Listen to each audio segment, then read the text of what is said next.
Bagyong Sendong noong Disyembre taong 2011 ay isa sa pinakamalungkot na bahagi ng kasaysayan ng Cagayan de Oro. Narito ang isang maikling kwento na hango sa mga totoong karanasan ng mga taga-CDO noong gabing iyon. Ang gabing walang paalam. Hating gabi noong ika-6 ng Disyembre taong 2011, akala ni Mang Isko ay karaniwang ulan lamang ang dala ni Sendong. Bilang isang residente sa tabing ilog ng Balulang, sanay na siya sa pagtaas ng tubig, ngunit iba ang pakiramdam ng hanging umiihip noong gabing iyon, malamig, matalim at tila may dalang babala. Ang biglaang pagragasa. Habang mahimbing na natutulog ang kanyang asawa at 2 anak, biglang narinig ni Isko ang isang dagundong na hindi galing sa langit, kundi galing sa lupa. Sa loob lamang ng ilang minuto, ang kalsada ay naging dagat. 11:30 PM, pumasok ang tubig sa ilalim ng pinto. 11:45 PM. Hanggang tuhod na ang baha, nagsimulang magpanik ang mga kapitbahay.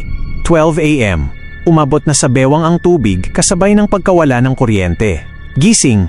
Umakyat kayo sa bubong, sigaw ni Isko. Pero huli na ang lahat para sa marami. Ang baha ay hindi lang tubig, ito ay may kasamang malalaking troso, putik at mga debris na sumisira sa bawat bahay na madaanan. Ang pakikipagsapalaran sa dilim. Sa gitna ng kadiliman, tanging ang kidlat lamang ang nagbibigay ng liwanag sa paligid. Nakita ni Isko ang mga bahay na tinatangay ng agos na parang mga laruang papel. Maririnig ang mga sigaw ng tabang, tulong na unti-unting nawawala habang nilalamon ng rumaragas ang ilog Cagayan. Kumapit ng mahigpit si Isko sa poste ng kanilang bahay habang yakap ang kanyang pamilya. Ramdam niya ang panginginig ng kanilang tahanan. Sa labas, ang lungsod na kilala bilang City of Golden Friendship ay naging isang malaking sementeryo sa ilalim ng tubig. Ang mapait na umaga. Nang sumikat ang araw, hindi matukoy ni Isko kung nasaan siya. Ang pamilyar na kalsada ay natabunan ng makapal na putik.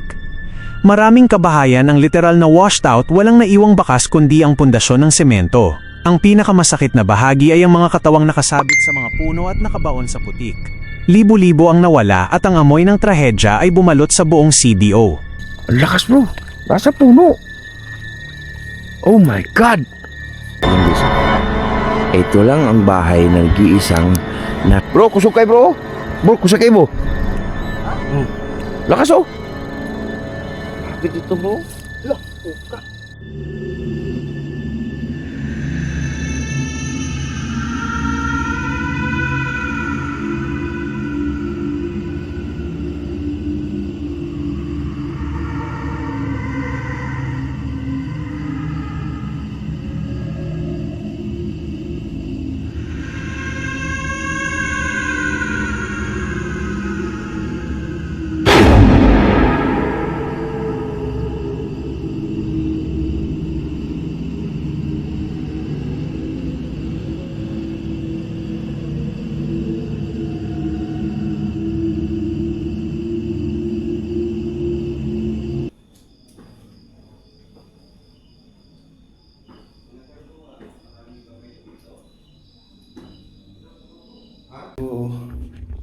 Lalagay natin dito.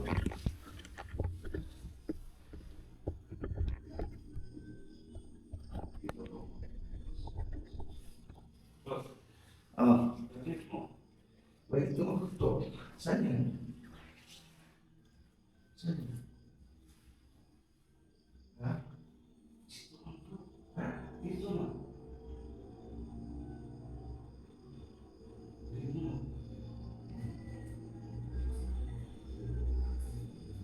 So anyway, sige, iwanan mo na lang din bro. Ikaw sa akin. Gusto ko mag-iwan bro. Iwanan mo rin bro. Iwan mo yung masabi si tatay ko. Dito. Just yan.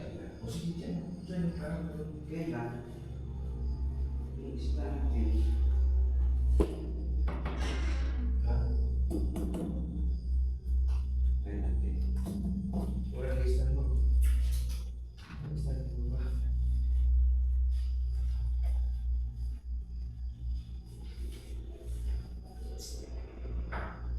Hindi tatay ko dito na magpapakita dito.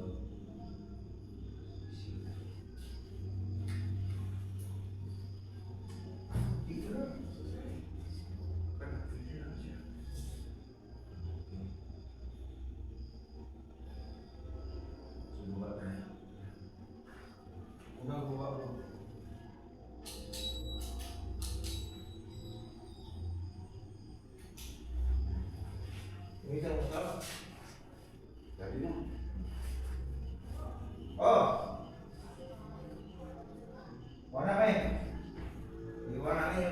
dito sa taas.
po ba kayo nasabi sa baha?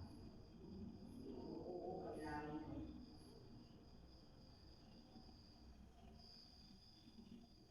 Kailangan niyo po ba yung tulong namin? Mag-aasal kami para sa inyo. Sige po.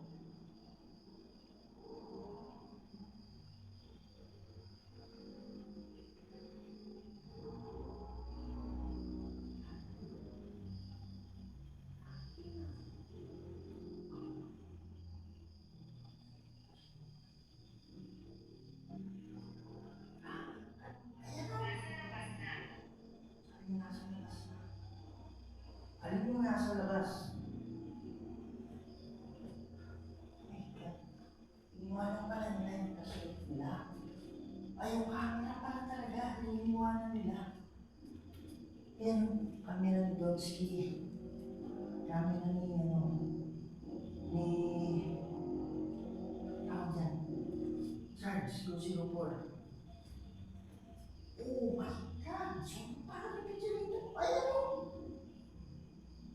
Oh my goodness, ang lakas pala dito.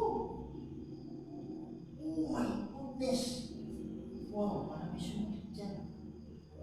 Sige po, magpakita kayo. Oh!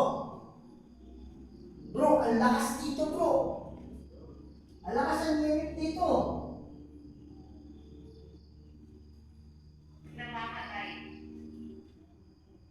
Ang lakas ng EMF dito.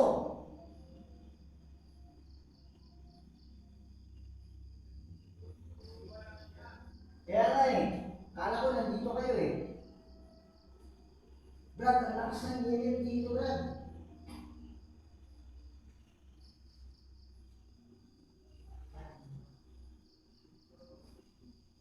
Ayan.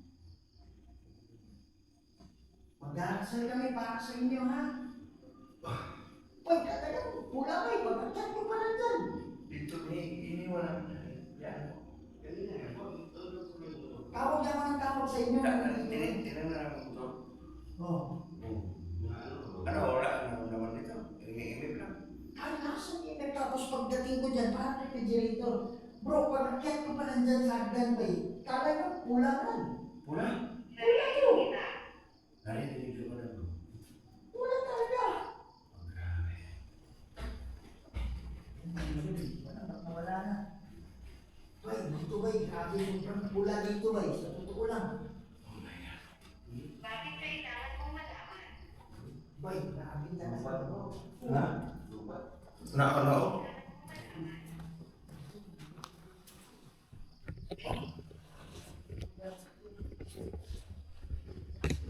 Promise talaga bro. Hagdanan pa lang bay. Hagdanan pa lang bro, grabe. Red talaga. May 5 talaga. Grabe, no? Akala ko nandito kayo eh. Wala. Ano bro? Mga 30 minutes. Wala mi dali.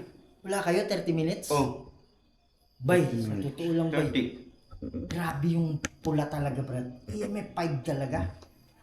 Na malupit. 30 minutes. Oo! Oh. Yung sinasabi ko. Grabe. Pwede ba? Ayan o, parang yung refrigerator, bro. Brad, tingnan mo yung refrigerator dito. Ang lamig, bro. Ang lamig, bro. Oo. Hala, pare, hinahawakan ako, Brad. Hala. Dito, bay, dito, bay. Dito, bay. Lamig bro. Gusto mo bang maglaro? Natatakot ka ba? Hindi kami natatakot. Pwede ka bang magpakita?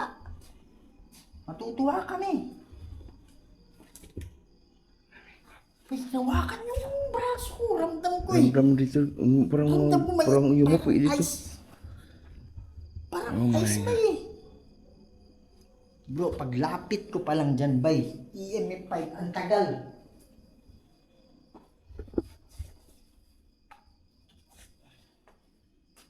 Sige po, pailawin ninyo.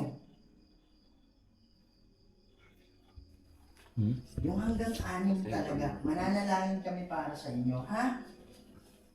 Nagre-record ka ba? Oo po, nagre-record ako. Sabi niya bro. Anong ginagawa mo dito? Nandito ako para makatulong sa mga kaluluwang nakakulong. Maraming nakakulong dito, di ba? Kung oo, pailawin mo hanggang 6, hanggang 5. Alam ko may mga nakakulong. Oh, ayan Brad. Sige po, pwede niyo bang ulitin? Marami bang nakakulong dito sa bahay? Kung oo, pailawin ninyo. Sige po. Nanalangin ako ha, magaling kayo sa sasabihin ng anghel ha.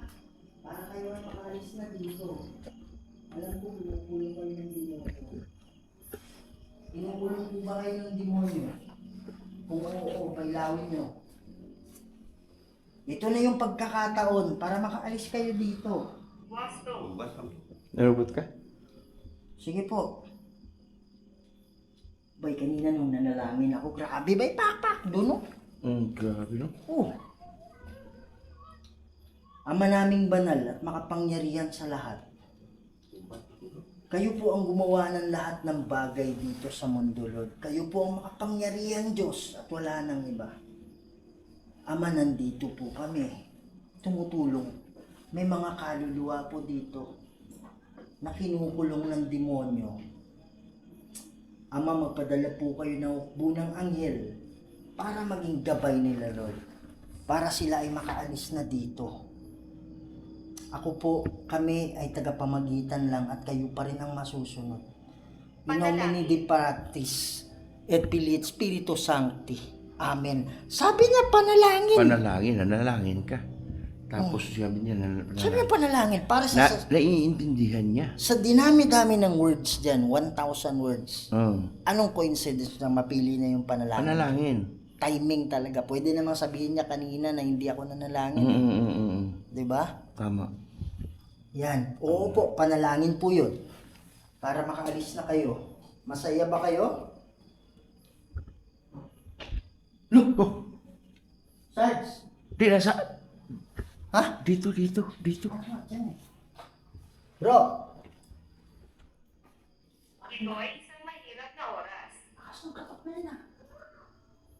Oh my God, bro. Ha? Dito pula. Kuha ng camera ko. Asan si Sarge? Hindi ko baka bumaba. Sarge? Sarge? Ah, wala dito. Dito galing yung ano. Oh, ayan oh. Oh. Sarge?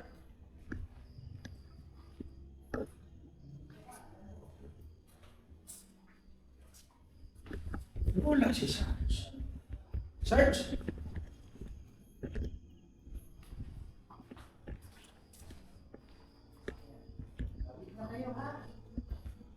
Sarge?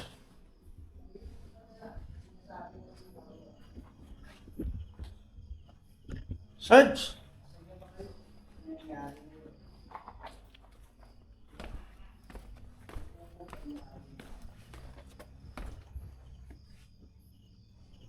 Sarge?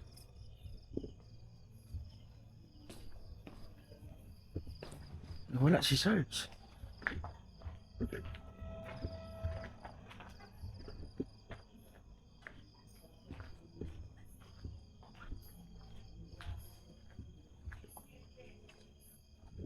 Wala si Sarge, guys.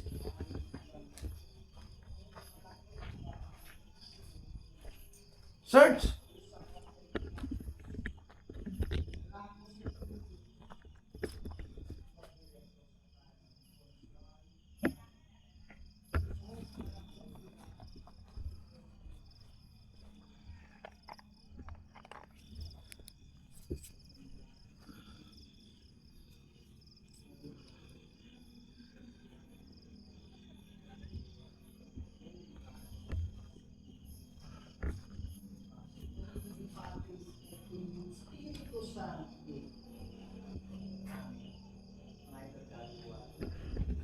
So ayun guys, hanapin muna natin si Sarge. Palubat na rin ako. Maraming salamat sa inyong lahat guys. Walang sa inyong pagsuporta. I-review natin itong nung nakatambay to. Iniwan natin itong video natin dun sa kwarto. No? Tapos ngayon, hanapin muna namin si Sarge. So yun guys, maraming salamat and magandang gabi sa inyo lahat. Bye bye.